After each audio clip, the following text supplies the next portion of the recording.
My father passed away when I was 11 years old, and my mother was raising six of us by herself. And even though I had an older brother, two older sisters, no one was doing anything to try to help. So school no longer held my interest. I was interested in doing something, making some money. But I always knew, actually, since I was about 2 years old, that I wanted to be a soldier.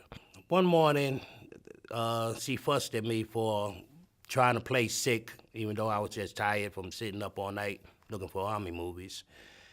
So I made the decision that I need to do something. So I called the Army recruiter, and he said he would pick me up the next day. When my mother came home, I told her that I was going to join the Army. And she looked at me and said, "Boy, you can't join the Army. You only 15 years old." And I told her, I said, "Ma," I said, "all I need is a birth certificate or a baptism certificate." Well, my mom was a minister.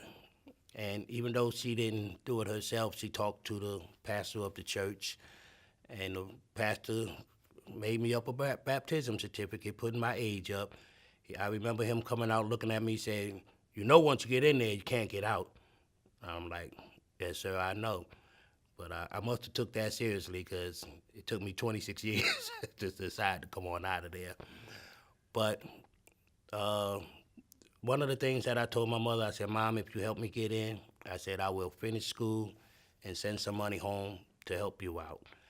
So that's what I did. The next year, I came home on leave, and I was talking about some of the things I did and some of the places that I've gone. I even, had got my high school diploma like I promised my mom. And one of the things that, hit me is when I was showing her my high school diploma, she was showing me something that came from the school board saying I was still in the ninth grade. And I was like, "No, I'm not. I got my high school diploma." But on that leave home, there was something that she had said to me that kind of caught my ear. And I looked at her and I said, "Mom," I said, "you didn't finish high school?" And she said, "No." I said, "Mom, I thought you had college." And she was like, "No, I had y'all." So that kind of bothered me for a second, but then after talking to her, I looked at her. I said, "You know what, Mom?" I said, "I got my GI Bill."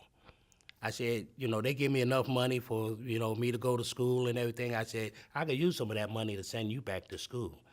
So I told my mother, I said, "Mom, if you want to go back to school," I said, "I will pay for you to go back to school."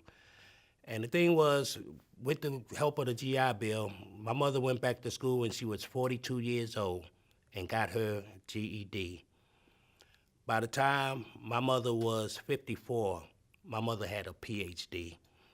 This woman went back to school and she went crazy with it, and I paid for her to go back to school. So that's the idea that, it's never too late to do anything if you had a mind to do it. But, the GI Bill was able to help me pay for my schooling and my mother's schooling. So that was a plus.